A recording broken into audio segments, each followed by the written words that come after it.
分量はきちんと測った？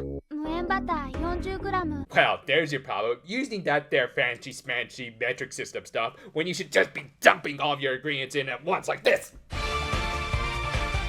Coder for this one featured the Ojamajo attempting to make pot of choux, i.e. the dough you use to make cream puffs and eclairs with. Of course, the whole idea of such a confection is that it's supposed to bake and puff up into a hollow, airy shell that can be filled up with cream and the like. From what I can tell, it's not too hard to make, you just have to remember that you have to boil a lot of the baking ingredients in water, including the butter. It can be tricky, but as long as you have a good recipe, you should be able to avoid most accidents.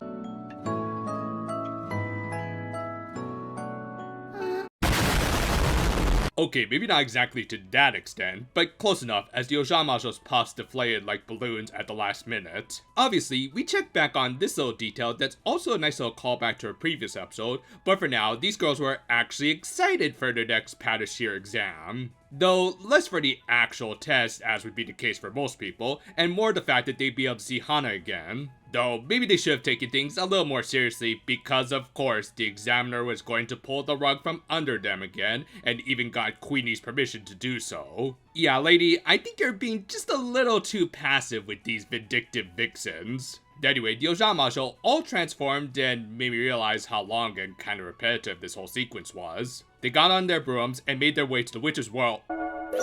Sweet Jesus, look out! Y'all not gonna react to that? I'm pretty sure that Ompu at least got hit.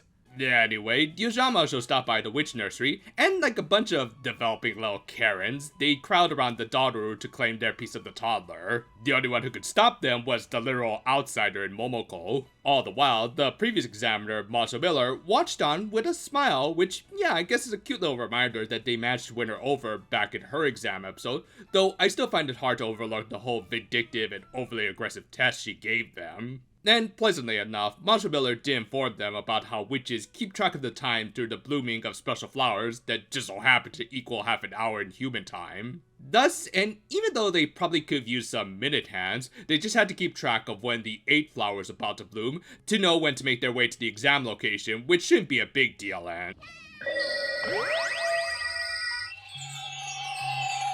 Is it just in the job restrictions that these examiners have to be told dicks? Because, as a result of this, the Ojamajo ended up arriving late to their test, with a cameo from the Motas there to tell them rather than the examiner herself. And yeah, obviously, when I originally watched this, I knew she was going to try to pull something, like some sort of alternate method to examine the Ojamajo when they least expected it. That makes sense, and does keep things interesting, but it still really doesn't excuse the fact that she's using such dishonest methods to examine them, especially when something like this could easily put them in a mood where they don't want to take the exam. Like, I get that I'm probably overthinking this stuff a little too much, but it still bugs the hell out of me that both of the examiners so far have been kind of needlessly mean-spirited towards the Ojamajo. Also, I get that she ended up giving them a little more time with Hana, but really, that was something that was more incidental rather than by design. Anyway, the next day, the Ojamajo, as I said, were down in the dumps and even tried to cope with their seemingly failed exam by wondering if they could do a retake. And then an old lady came in asking the Ojamajo if they could make her a cream puff, even though that still wasn't a part of their menu just yet. ひょっとしてシュークリームがないのかい？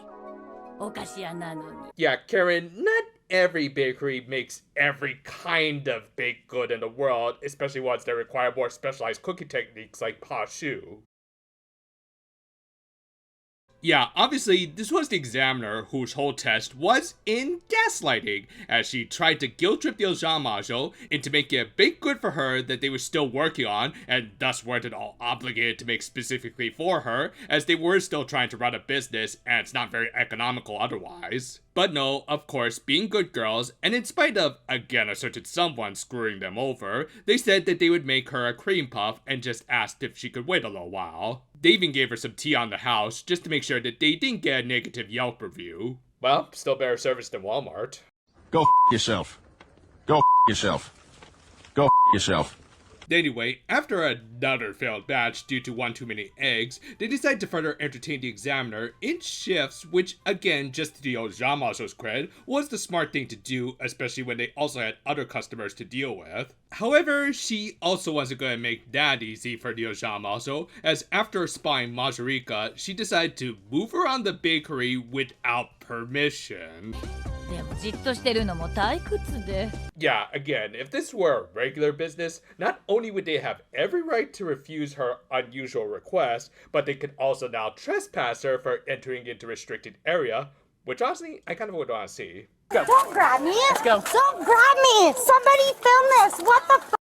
Why are— However, Aiko still tried to entertain her through apparently her usual comedy routine, which didn't quite work, so it was then up to Onpu to try to do something with her singing.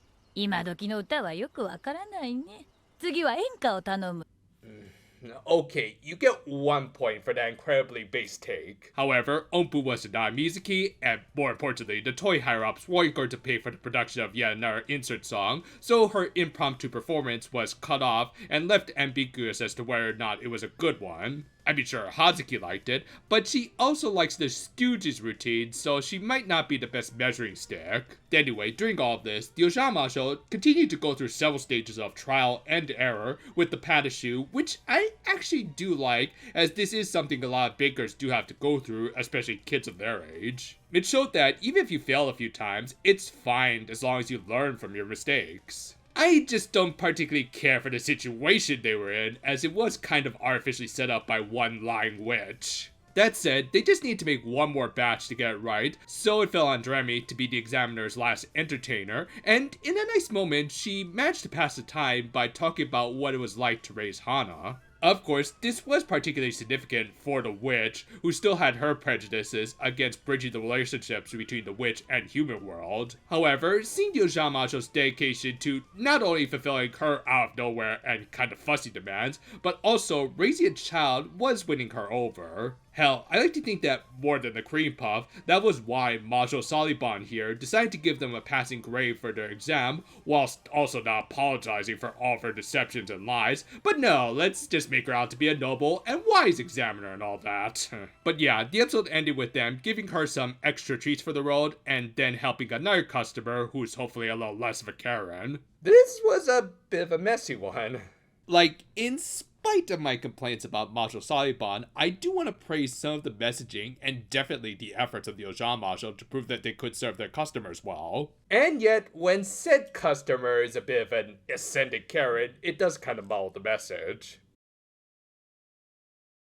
When you run a business, it is imperative to maintain a healthy relationship with your customers. That's a good lesson for many future entrepreneurs that can also be used in a more general sense to just treat everyone with kindness, which for the target audience should be an important takeaway from this one.